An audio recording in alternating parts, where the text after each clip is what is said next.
탈무드에 이런 이야기가 나옵니다.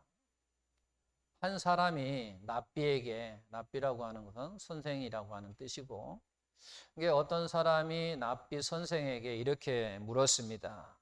선생님이요, 어떤 시간과 어떤 사람, 그리고 어떤 일이 가장 중요합니까? 라고 물었습니다. 여러분들은 어떻게 대답하시겠습니까? 이 랍비는 그렇게 대답했습니다. 가장 현재 시간이 가장 중요하다라고 이야기했고, 또 어떤 사람이 중요합니까? 라고 이야기할 때 지금 만나고 있는 사람, 현재 만나고 있는 사람이 가장 소중하고 귀한 사람이다. 어떤 일이 그렇게 또 소중합니까? 라고 이야기할 때 현재 내가 하고 있는 일, 내가 만나고 있는 사람, 그리고 현재 시간이 가장 중요하다, 이렇게 대답을 했습니다. 현재 이 시간이 가장 중요한 시간입니다. 현재 만나고 있는 사람이 가장 중요한 사람이고, 현재 내가 하고 있는 일이 가장 중요한 일입니다. 여기에서 공통된 단어가 있어요. 무슨 단어예요? 현재라고 하는 이와 같은 공통적인 단어가 있습니다. 만일 어떤 사람이 이러한 상태로 한평생을 살았다고 한다면 어떤 결과가 이루어질 것 같습니까? 만약 저와 여러분들이 이와 같은 마음 속에, 이러한 생각 속에 우리가 한평생을 살았다면 어떤 결과가 우리의 삶 가운데 이루어졌을까라고 하는 거예요. 어떤 일이 일어났을 것 같아요? 아마 이렇게 만약에 산다면 그럴 거예요. 허비하는 시간이 없을 거예요. 내가 하는 이 시간이 가장 소중하고 귀하다고 그런 생각 속에 있다면 시간을 낭비하지 않을 거라고 하는 거죠. 그런 삶 속에 산다라고요. 허비하지 않는 시간 속에 삶을 살 거라는 거죠. 그리고 또 내가 만나고 있는 지금, 현재 내가 만나고 있는 사람이 소중하고 귀하다라고 하는 생각 속에 있다고 한다면 그 사람은 지금 그 사람을 대할 때 어떻게 대할까? 아마 진실되게 대할 거예요. 진실되게 대할 뿐만 아니라 그 사람을 아마 존중할 거예요. 그리고 내가 하는 일이 지금 가장 귀하고 소중하다는 생각 속에 있으면 우리는 어떻게 할까요? 최선을 다하겠죠? 그러잖아요. 지금 내가 어떤 일을 함에 있어서 이 일이 나에게서도 가장 소중하고 귀한 일이라고 생각한다면 아마 최선을 다할 거라고 하는 거죠. 아마 이렇게 사는 사람들은 많은 사람들이 그렇게 이야기할 겁니다. 정말 참 지혜로운 사람이다라고 이야기할 거예요. 또 이 사람의 마지막 삶을 끝날 때에는 아마 그럴 거예요. 후회와 아쉬움이라고 하는 것이 적을 거예요. 적다라고 하는 거죠. 우리가 아무리 최선을 다한 삶을 살았다 할지라도 사실 우리는 후회하는 삶을 살거든요. 그리고 아쉬움의 그런 삶을 산단 말이에요. 근데 만약에 이렇게 살았다면 그 아쉬움과 후회가 적을 거라고 하는 거죠. 그러므로 결국은 현재의 생각이 중요하다라고 하는 거예요. 생각은 제가 여러분 이야기했는데 생각은 뭘 낳고? 행동을 낳고, 행동은 습관을 낳고, 습관은 그 사람의 인격을 만든다고 이야기했습니다. 우리가 생각 속에 행동합니다. 생각 없이 행동하는 것 없어요. 우리가 생각하고 행동한단 말이야. 그 행동을 계속해서 반복되어지면 습관이 되는 거예요. 그리고 그와 같은 습관을 우리는 그 사람의 인격이라고 이야기하는 거죠. 그 사람의 품격이다라고 하는 거예요. 그래서 내가 어떤 생각을 하고 어떻게 행동하고 어떻게 습관을 들이냐에 따라서 그 사람의 성품이, 인격이 달라진다라고 하는 거예요. 자, 이제 우리는 거꾸로 올라간다면 어떤 사람이 자기 자신을 좋은 인격을 갖고 싶고 어떤 좋은 습관을 갖고 싶고 좋은 행동을 갖고 싶기 위해서는 반드시 뭐가 돼야 됩니까? 앞에 생각이라고 하는 것이 존재되어야 된다. 생각 없이 이루어질 수 있는 게 아니라 내가 정말로 좋은 인격 성품을 갖고자 한다면 좋은 생각을 내가 가져야 된다라고 하는 거죠. 내가 또 많은 사람들 앞에서 좋은 인격 또는 좋은 어떤 습관을 내가 가지려면 먼저 좋은 생각에 있어야 된다라고 하는 거죠. 그래서 바로 이와 같은 행동과 습관과 인격을 잘 하기 위해서는 반드시 생각을 바꿔야만이 가능하다라고 하는 거죠. 생각을 우리가 바꾸지 않는 이상 할 수 없다라고 하는 거죠. 그런 가운데 우리가 중요한 것은 뭐냐면 그런 거죠. 그 생각 중에 가장 중요한 것, 생각 중에 가장 중요한 건 뭐냐면 바로 현재라고 하는 거예요. 현재.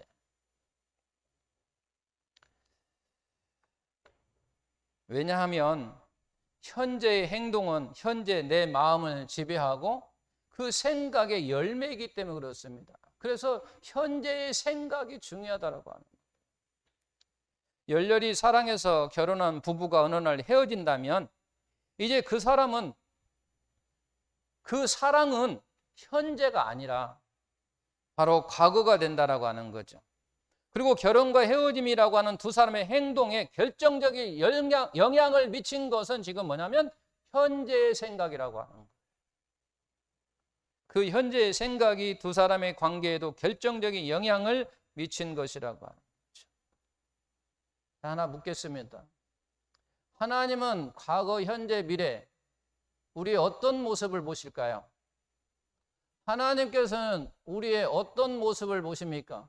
미래를 보십니까? 아니면 현재를 보십니까? 아니면 과거를 보십니까? 하나님은요, 사실은 우리야 과거, 현재, 미래가 있지만 하나님은 과거, 미래, 현재가 없으신 분이에요. 그냥 현재예요. 그래서 현재를 보시는 겁니다. 만일 어떤 사람이 하나님을 대적하다가 자신의 죄를 회개하고 하나님을 사랑하는 사람이 되었다고 한다면 하나님께 대적한 것은 과거예요. 지금 현재 그 사람의 모습을 보고 하나님은 뭐 하실 것 같아요? 기뻐하신다라고 하는 거죠. 현재의 모습. 과거의 모습을 보고 기분 나빠하는 게 아니라 과거에는 그가 어떤 삶을 살았던지 회개하고 돌이켜서 하나님 앞에 나와서 용서를 바라고 지금 현재의 그 모습을 보시고 하나님은 기뻐하신다라고 하는 거죠. 우리는 종종 과거 이야기를 많이 해요. 나도 과거에 한때는 참 신앙생활 잘했어. 죄송하지만 그 소용없는 겁니다. 지금 이 시간 이 신앙이 중요한 것이지 과거에 얽매일 필요 없는 거죠. 그렇기 때문에 이제 반대로 우리가 생각하면 내가 비록 과거의 신앙생활을 정말 남들 볼 때 별 볼 일 없어 했다 할지라도 지금 내가 회개하고 하나님 앞에 나오면 하나님께서 우리를 의인으로 여겨주신다라고 하는 거죠. 우리의 상식으로는 잘 이해를 되지 않지만 그것을 성경으로 보면 은혜다 그렇게 이야기를 합니다. 은혜다. 그래. 반면에 하나님을 사랑했다가 이제 하나님 아닌 다른 것을 사랑하게 되는 것을 성경은 뭐라고 이야기합니까? 타락이라고 이야기를 해요. 지금은 내가 열심히 사랑했다가 하나님을 사랑했다가 하나님 아닌 다른 것을 사랑하는 그것을 바로 타락이라고 이야기한단 말이야. 그러니까 다시 이야기하면 예배자가 바로 우상 숭배자로 변한다라고 하는 거예요. 한때 하나님을 사랑했지만 현재는 하나님을 사랑하지 않는 사람이 된 것이죠. 그때 하나님은 과거 아닌 현재 그 사람의 모습, 그 사람의 중심을 보시고 평가하신다라고 하는 거죠. 그러니까 우리는 과거에 얽매일 이유가 없는 거죠. 잘했건 못했건 과거에 얽매일 필요가 없는 거죠. 과거 내가 좀 못했으면 지금 현재의 모습으로 하나님께 나를 보시니까 현재 열심히 하면 되는 거예요. 어떤 사람 나 과거에 다 열심히 했으니까 지금 좀 쉴래. 하나님이 마음 아파하실 수 있다는 거죠. 기뻐하지 않을 수 있다라고 하는 거. 우리의 모든 행동은 생각이라고 하는 뿌리에서 맺히는 열매입니다. 그래서 생각은 행동을 낳는다고 말합니다. 현재의 생각이 현재 행동에 영향을 미치기에 행동이 바뀌려면 먼저 우리가 생각이 바뀌어야 된다라고 하는 거죠. 우리가 과거에 어떤 사람에 대해서 긍정적인 생각을 가지고 있다 할지라도 현재 내가 그 사람을 부정적으로 생각한다면 서로의 관계 속에서 원수처럼 대할 수도 있다라고 하는 거예요. 아무리 과거에 서로 사랑의 관계로 서로 우정의 관계로 되었다 할지라도 지금 내가 생각 속에 그를 부정적으로 생각한다면 내가 그를 원수처럼 대할 수 있다라고 하는 거죠. 지금까지 말씀드린 것을 잘 생각하시기를 바랍니다. 이와 같은 영적인 원리로 우리의 삶 가운데도 적용해 보시기를 바랍니다. 이런 측면에서 신앙생활이라고 하는 건 뭐냐면 신앙생활은 그거예요. 말씀이 나를 지배하는 거거든요. 신앙생활은 뭐냐? 말씀이 나를 지배하는 거예요. 뭐라고요? 신앙이 뭐라고요? 신앙생활이 뭐라고요? 말씀이 나를 지배해야 되는 거란 얘기죠. 말씀이 뭐예요? 하나님의 생각이에요. 하나님의 생각을 글로 표현한 것이 말씀이거든요. 하나님이 생각하셨던 것을 글로 표현한 거예요. 그것이 말씀이에요. 그러니까 말씀이 지배한다라고 하는 것은 결국은 하나님의 생각이 나를 지배한다라고 하는 얘기예요. 하나님의 생각이 내 행동에 영향을 미치는 삶이 곧 신앙생활인 거예요.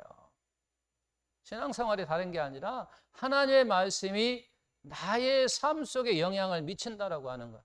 즉 하나님의 생각이 나의 생각에 영향을 미치는 것, 이것이 신앙생활이라고 하는 거죠. 이 잘 생각하면서 이 말씀을 생각하면서 오늘 본문 말씀을 한번 보면 요한계시록에 등장하는 에베소 교회는 부정적인 측면에서 현재의 생각이 얼마나 중요한가를 우리에게 보여주는 그런 말씀입니다. 에베소 교회는 과거에는 좋았지만 현재가 좋지 않는 그와 같은 상황이었습니다. 그래서 하나님께서 에베소 교회를 책망하시면서 회복할 수 있는 길을 말씀하셨어요. 에베소 교회가 책망으로 칭찬으로 돌아가기 위해서 제일 먼저 해야 할 일은 바로 뭐 하는 것이에요? 생각하는 거예요. 생각하는 것. 그 생각하는데 무슨 생각을 해야 됩니까? 처음 행위를 갖는 것. 처음. 너희가 처음에는 나를 사랑했다. 근데 지금은 아니다. 그런 얘기예요. 그러니까 지금 현재 그가 사랑하지 않기 때문에 하나님부터 지금 책망을 받는다는 얘기예요. 그러면 이제 책망해서 너희가 칭찬을 받으려면 어떻게 하냐면 그 처음 사랑을 회복하는 거예요. 그러니까 내가 처음 사랑을 생각해야 되는 거예요. 처음 사랑을 생각하고 그 처음 사랑을 내가 행동으로 옮길 때 바로 칭찬받을 수 있다라고 하는 거예요. 우리 삶 속에서 이루어지는 게 바로 그잖아요. 내가 비록 전에 좀 신앙생활을 조금 못했어도 내가 회개하고 다시 돌이키고 회복하고 하나님 나와서 용서를 빌고 열심히 하나님 앞에 하겠다라고 결심하고 결단하고 그리고 하나님의 생각 가운데 내가 지배를 받아서 신앙생활 한다면 하나님께서 기뻐하신다라고 하는 거죠. 지금 에베소 교회는 책망에서 칭찬으로 지금 돌아가기 위해서 제일 먼저 해야 될 것이 뭐냐면 바로 처음 행위를 가지는 거거든요. 처음 행위를 갖는 거, 행동을 갖는 것은 먼저 뭐가 우선이 되냐면 처음 생각이 이루어져야 된다는 거죠. 생각이 이루어져야 그 다음에 행동을 하기 때문에 그렇습니다. 생각은 행동을 낳는다고 하는 이런 원리 속에 근거해서 에베소 교회를 보게 되면 바로 에베소 교회는 처음 생각을 잃어버림으로 말미암아 그가 처음 행동을 하지 못했다라고 하는 거죠. 그게 처음 그 같은 생각을 잊어버리니까 행동을 못하는 거예요. 그러니까 그들이 칭찬을 받으려면 이제 그 처음 생각을 해야 된다라고 하네요. 처음 어떤 생각? 하나님을 사랑했었던 그 생각을 다시 내가 함으로 말미암아 그 생각이 나를 지배함으로 말미암아 나의 행동이 이루어질 수 있도록 해야 된다고 하는 거죠. 그래서 무엇보다 중요한 것이 바로 생각을 바꾸는 것이라고 하는 거죠. 신앙생활을 오래 하고 성경 지식이 많음에도 불구하고 가끔 이상한 행동을 하는 사람들을 우리가 주변에 봅니다. 왜 그런 사람이 생길까요? 다른 거 아닙니다. 현재 내 생각 속에 무엇이 없기 때문에? 말씀이 없기 때문에. 말씀, 누구 생각? 하나님의 생각. 하나님의 생각이 내 생각을 지배해야 되는데 지배하지 못하기 때문에 엉뚱한 일을 한다 그 말이에요. 남들에게 빛이 되지 못하는 그와 같은 언사를 한다든지 어떤 행동을 한다든지 그와 같은 것을 한다는 얘기예요. 만약 그 사람에게 지금 현재 내 생각 속에 하나님의 말씀, 하나님의 생각이 나를 지배한다고 한다면 그렇게 하지 못한다라고 하는 거죠. 여러분, 어떤 사람이요, 행복한 가정 생활이라고 하는 주제의 논문으로 뭐 박사학위를 받았다 할지라도 아내를 사랑하라고 하는 하나님의 말씀, 그 말씀이 현재 나를 지배하지 않는다고 한다면 아내를 사랑하라고 하는 그 하나님의 말씀에 실패할 수 있다고 하는 거예요. 아무리 행복, 가정을 외친다 할지라도 지금 현재 내 생각 속에 하나님께서 아내를 사랑하라고 하는 그 말씀이 내 생각 속에 내 생각을 지배하지 않으면 그 사람도 외치고는 다니지만 가정의 행복을 중요하다는 걸 외치고 다니지만 그게 지배하지 않으면 실패할 수 있다고 하는 거죠. 그뿐만 아니라 우리 모두도 마찬가지예요. 하나님의 생각인 말씀이 나를 지배하지 않으면 모든 것에서 실패할 수 있다고 하는 거죠. 아내들도 남편에게 복종하라고 하는 그 말씀이 내 생각 속에 지배하지 아니하면 남편에게 복종하는 것을 실패할 수 있고, 마찬가지 남편들도 마찬가지로 아내를 귀하게 여기고 사랑하라고 하는 그 말을, 그 말씀이 내 생각 속에 있지 아니하면 내가 아내를 사랑하는 일에 내 아내를 지배할 수 있다고 하는 거예요. 실패한다는 얘기예요. 실패할 수 있다고 하는 거죠. 자녀들도 마찬가지, 네 부모에게 존경하라고, 내 부모를 존경하라고 이야기하는데 그 말씀이 내 안에 없으면 부모를 업신여길 수 있다고 하는 거예요. 하찮게 여길 수 있다고 하는 거예요. 그것뿐만이 아니라 우리 부모들도 마찬가지야. 우리 자녀들을 노엽게 하지 말라고 했는데 마찬가지로 그 말이 내 생각 속에 지배하니 나를 지배하지 아니하면 자녀들을 노엽게 할 수 있다고 하는 거예요. 현재의 생각이 얼마나 중요한가를 우리가 볼 수 있다고 하는 거예요. 현재의 생각이 가장 중요한 거예요. 현재의 생각. 저도 사실은 이 말씀을 준비하면서 오래전에 이 말씀을 준비했는데 그때 사실은 충격을 받았어요.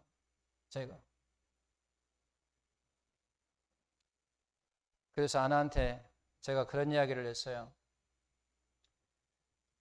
지금까지 내가 당신한테 상처받은 모든 일들을 이 순간부터 내가 잊겠다. 그건 다 과거이기 때문에 다 잊겠다. 내가 당신에게 상처 준 것도 다 잊어줬으면 좋겠다. 그리고 지금이 가장 중요하니까 지금부터 우리가 다시 시작하는 기분으로 하자. 제가 그랬어요. 그러면서 나도 내가 지금까지 당신의 상처 준 모든 거 미안하다. 미안하다. 그리고 앞으로는 현재가 가장 중요하니까 과거에 내가 당신의 상처 받았던, 내가 당신에게 상처를 주었던 그 어떤 것까지도 다 우리가 잊어버리고 다시 우리가 화나면 또 들쑤내고 또 화나면 그것도 들집어내고 그럴 이유가 없다라고 하는 거죠.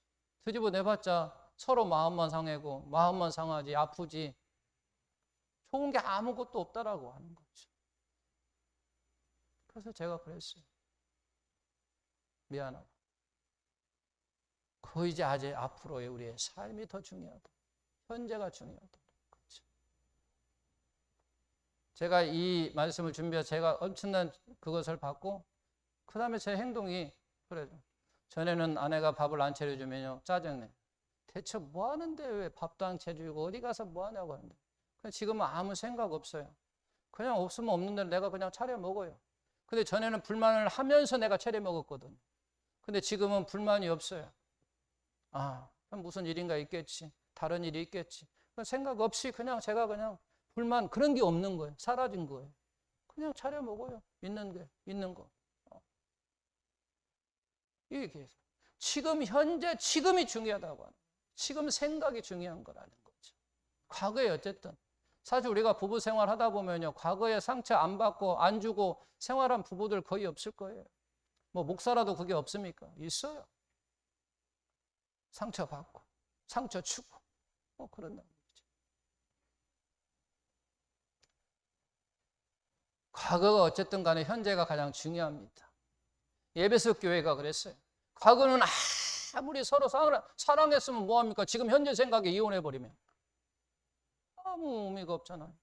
그렇지만 그래도 과거에 조금 어렵게 살았지만 지금 현재 서로 사랑하면서 행복하게 산다고 한다면 얼마나 그것이 더 좋겠냐는 얘기죠. 그러니 현재의 생각이 그렇게 중요하다고. 그 다음 얘기 한번 보십시다.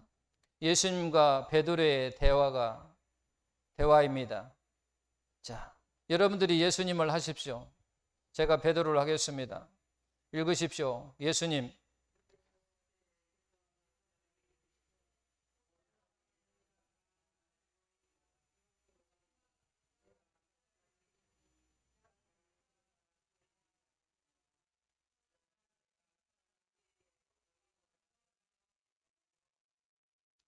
모두 주를 버릴지라도 나는 결코 버리지 않겠나이다.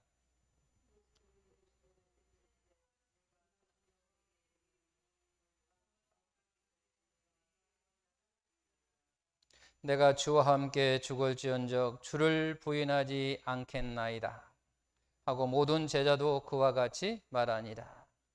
자, 이 말씀은 이제 예수님과 베드로가 지금 대화하는 장면이잖아요.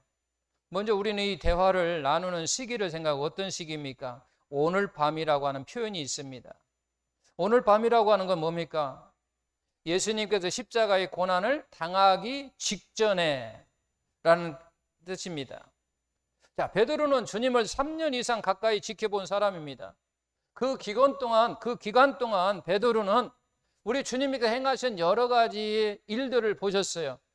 가장 우리가 큰 기적이다라고 말할 수는 없지만 어쨌든 기적, 죽은 자를 살리시는 그와 같은 것을 베드로는 보았고, 우리 예수님께서 무리를 걸으시는 것도 보셨어요. 많은 병자 고치신 건 말할 것도 없고요.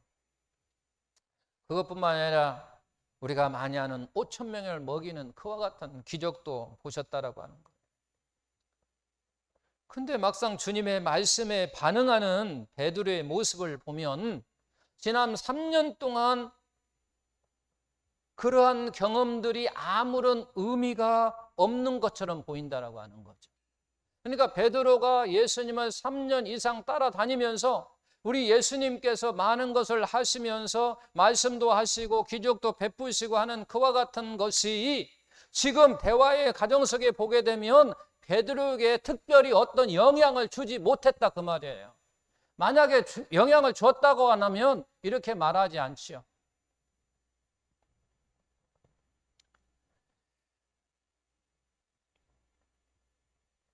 (31절) 그때 예수께서 제자들에게 있을 때 오늘 밤에 너희가 다 나를 버린다라고 이야기했고, 그리고 양의 떼가 흩어지리라 라고 이렇게 이야기했습니다.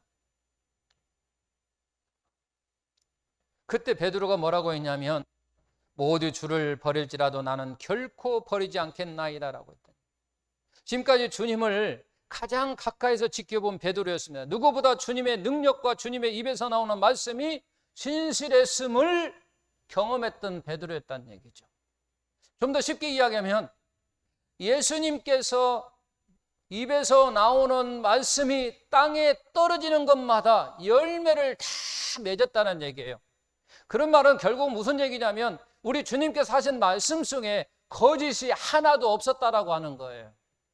말씀하는 것보다 다 이루어졌잖아요. 병든 자에게 행하는 모든 것들이 그 말씀대로 다 이루어졌고, 무리를 걷는 그와 같은 것도 상상을 초월한 그와 같은 기적도 그대로 베드로는 보았다는 얘기예요. 그렇다면 지금 예수님께서 말씀하시는 것을 베드로는 그냥 받아들였어야 된다는 얘기예요. 다 나를 버릴 것이고 너희가 다 흩어질 것이다 라고 하면 지금 나는 내 생각을 절대로 주님을 버리지 않을 것 같은데 왜 주님께서 저런 말씀을 하시지? 나도 떠나간다고 이야기하고 다른 제자들 다 흩어진다고 이야기를 하지?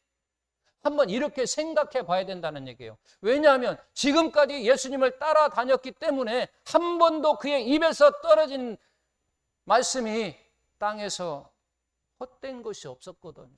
그러면 지금 나에게 하신 말씀도 헛됨이 없고 거짓이 없다라고 하는 것을 생각한다면 그는 이렇게 대답을 해서는 안 된다라고, 자기 자신을 돌아보아야 된다는 얘기예요. 근데 그렇지 않았잖아요. 예수님의 말씀에 동의하지 않았어요. 오히려 부정했어요. 부정이라고 하는 것을 성경에 보면 대적한다라고 이야기를 하는 거예요. 그러니까 예수님의 생각과 지금 베드로의 생각이 정면으로 지금 부딪힌다라고 하는 거예요. 그러자 주님은 자기의 더 강한 의지를 가지고 부정하는 베드로를 향하여 이야기합니다. 뭐라고 이야기합니까? 아주 구체적으로 이야기한다. 진실로 네게 오늘 밤 닭 울기 전 3번 나를 부인한다 라고. 네가 자꾸 지금 동의하지, 내 말에 동의하지 아니하고 부정하니까 예수님께서 좀 더 구체적으로 베드로에게 이야기하는 거죠. 내가 진실로 너에게 이르노니 오늘 밤 닭 울기 전에 네가 3번 나를 부인하겠다 라고 구체적으로 이야기를 했습니다. 그럼에도 불구하고 베드로는 부정했다라고 합니다. 주와 함께 죽을지언정 주를 부인하지 않겠나이다, 그렇게 이야기를 합니다. 그리고 대화는 끝이 났어요. 그리고 시간이 흘렀습니다. 그리고 결국 우리가 다 아는 것처럼 주님은 잡히시고, 그리고 베드로도 결국은 예수님을 3번 부인하는 경우가 일이 생겼어요. 그리고 3번 부인하고 나니까 우리가 아는 것처럼 누가 울었어요? 뭐가 울었어요? 닭이 울었어요. 닭이 우는 소리에 베드로는 망치로 그냥 뒤통수한테 탁 치는 것처럼 큰 충격을 받았어요. 정신이 번쩍 들었다는 얘기예요. 정신이 번쩍 들었어요. 왜? 예수님이 말씀하신 것이 생각났어요. 닭이 울고 나자 베드로가 생각이 났단 말이에요. 예수님께서 하신 말씀이 생각났다는 거죠. 닭 울음소리에 베드로는 회개합니다. 우리는 이 모습 속에서 나 자신을 발견합니다. 하나님의 말씀하시는데도 나는 자꾸 내 생각을 가지고 내 어떤 의지를 가지고 자꾸 하나님께 이야기한다라고 하는 거예요. 하나님은 구약에서부터 천지를 창조하시는 그 말씀부터 시작해서 한 번도 거짓이 없어진 진실하신 하나님을 우리는 많이 경험했음에도 불구하고 쉽게 내가 그게 순응하지 못하고 순종하지 못할 때가 많이 있다라고 하는 거죠. 그리고 내 자신을 신뢰할 때, 내 자신을 더 의지할 때도 있음을 보게 됩니다. 그런데 우리 주님께서는요, 우리 자신보다 더 우리 자신을 더 잘 아셨다라고 하는 거죠. 베드로가 자기 자신보다 예수님께서 베드로의 마음을 더 정확히 자세하게 아셨다라고 하는 거예요. 내가 나를 가장 잘 아는 것처럼 알지만 그렇지 않다고, 하나님이 오히려 나를 더 잘 아신다라고 하는 거죠. 하나님이 저와 여러분들을 더 잘 아십니다. 하나님이 저와 여러분들을 더 깊이 아십니다. 저와 여러분들이 마음에 아픔이 있습니까? 상처가 있습니까? 우리 하나님이 알고 계십니다. 우리 하나님이 보고 계십니다. 그냥 있는 것 같지만 일하고 계십니다. 할렐루야. 우리 하나님이 일하고 계십니다. 어느 순간에 다 이루하시고 격려하실 것입니다. 사도 바울이 아시아에서 그 죽을 그런 고비를 많이 넘겼고 고통 가운데 있었지만 그가 고백하는 건 뭐냐면 그럴 때마다 하나님이 나를 이루하셨다라고 그는 고백하는 것처럼 바로 저와 여러분에게도 우리 하나님께서 보고 계시고 우리 하나님께서 바로 더 깊이 나 자신을 알고 계시기 때문에 나의 마음에 상처가 있습니까? 어려움이 있습니까? 고통이 있습니까? 우리 주님께서 다 보고 알고 계신다고 하는 사실입니다. 그때 이제 베드로가 강한 자아가 무너지는 순간이었어요. 3년 반 동안 주님의 삶을 직접 보며 말씀을 두고 배웠지만 그 말씀이 베드로 자신의 것이 되기 위해서는 이처럼 삶의 현장 속에서 직접 그 말씀이 경험하는 것이 필요하다라고 하는 거죠. 우리의 삶의 현장에서 이와 같은 거 필요하다라고 하죠. 베드로는요, 그 삶의 현장 속에서 우리 주님께서 하신 말씀이 헛되지 아니함을 깨닫는 그 이후에 그의 삶은 또 한 계단 업그레이드 된다는 거죠. 생각이 변한다고 하는 거죠. 마찬가지입니다. 여러분에게도 이런 삶의 현장 속에서 하나님이 어떠한 분인가를 우리가 체험하게 된다면 우리도 또 한 계단 나의 생각이 업그레이드 된다고 하는 거죠. 하나님에 대해서 업그레이드 된다는 거죠. 하나님이 어떤 하나님인 것 말씀만 들었고 성경에 기록됐던 그 말씀이 정말 내 피부에 닿는 그런 생명의 말씀으로 내게 다가온다라고 하는 거예요. 내가 아팠을 때 하나님이 역사하사 치료의 하나님을 내가 체험한다고 한다면, 나의 삶 속에 그와 같은 걸 체험한다면, 그리고 내 마음에 상처가 있었고 아픔이 있을 때 우리 하나님께 나를 이루하고 격려하는 그와 같은 것을 나의 삶 속에 내가 체험했다고 한다면 우리는 또 다른 하나님을 내 마음속에 고백하게 된다는 거죠. 하나님은 성경에 기록된 대로 치료의 하나님이심을, 그리고 위로의 하나님이심을, 진실하신 하나님을 내가 더 나의 삶 속에 깨닫는다면 더 하나님을 그렇게 고백하게 된다라고 하는 거죠. 그러면 그 사람에게 그와 같은 똑같은 일이 생길 때 그는 또 다른 하나님을 향해서 기도할 것입니다. 전에도 역사하셨던 아버지 하나님, 전에도 나를 이루하셨고 나를 격려하셨고 나를 인도하셨던 아버지 하나님, 이번에도 나를 인도하실 것을 믿습니다 라고 기도할 것이라고 하는 거죠. 그래서 하나님 말씀은 우리가 읽었다 할지라도 그 읽는 것이 사실은 많이 안다 할지라도 나의 삶 속에 이렇게 체험과 경험이 없으면 힘이 없다라고 하는 거죠. 힘이 없어요. 정말로 힘이 있으려면 내가 체험을 해야 된다라고 하는 거죠. 체험할 때 정말 내가 다시 한번 하나님을 깊이 의지하게 되고 바라보게 된다라고 하는 거죠. 무엇보다도 현재의 시간, 현재의 생각이 우리에게 너무나도 중요하다라고 하는 거죠. 이렇게 베드로같이 체험 속에 안 사람은 현재의 그의 생각이 변하기 때문에 그의 행동도 또 변하게 된다라고 하는 거죠. 이런 은혜의 삶이 저와 여러분에게 임하시기를 예수님의 이름으로 축원합니다.